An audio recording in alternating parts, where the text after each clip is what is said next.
السلام عليكم ورحمة الله وبركاته. أهلا بيكم في فيديو جديد عن منتخب مصر. الفراعنة عندهم مواجهتين مهمتين جدا في شهر مارس اللي هو هيكون في شهر رمضان ضمن تصفيات كأس العالم 2026.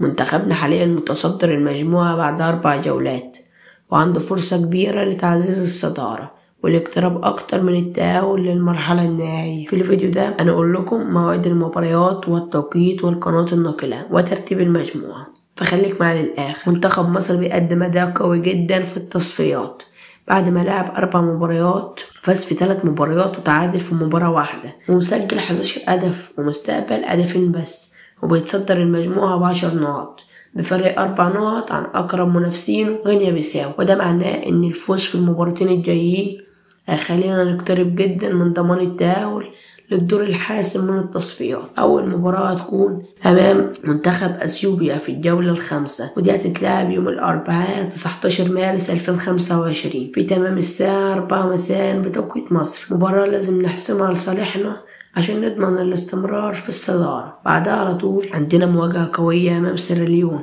في الجولة السادسة، ودي هتكون يوم السبت 22 مارس 2025 في نفس التوقيت 4 العصر. المباراة دي هتكون مهمة جدا لأن سيراليون مش هيكون عنده حاجة يخسرها ويلعب بكل قوته، لكن منتخبنا سبق وكسبهم 2-0 في الذهاب، وإن شاء الله يكرر الفوز. المباريات هتكون منقولة حصريا على شبكة بين سبورت القطرية اللي بتملي حقوق بس تصفيات كأس العالم لقارة أفريقيا، والتوقعات بتقول إن المباراة هتتذاع على بين سبورت 4، لكن التأكيد الرسمي هيكون قبل المباراة بفترة قصيرة. دي كانت مواعيد مباريات منتخب مصر في تصفيات كأس العالم خلال شهر مارس اللي هيوافق شهر رمضان، ودي فرصة كبيرة للمنتخب إنه يحسم الأمور بدري قبل الجولات الأخيرة.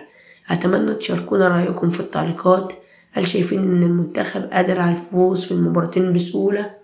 ولو عجبكم الفيديو متنسوش اللايك والاشتراك في القناة، واستنينا في فيديوهات جديدة قريبا. سلام.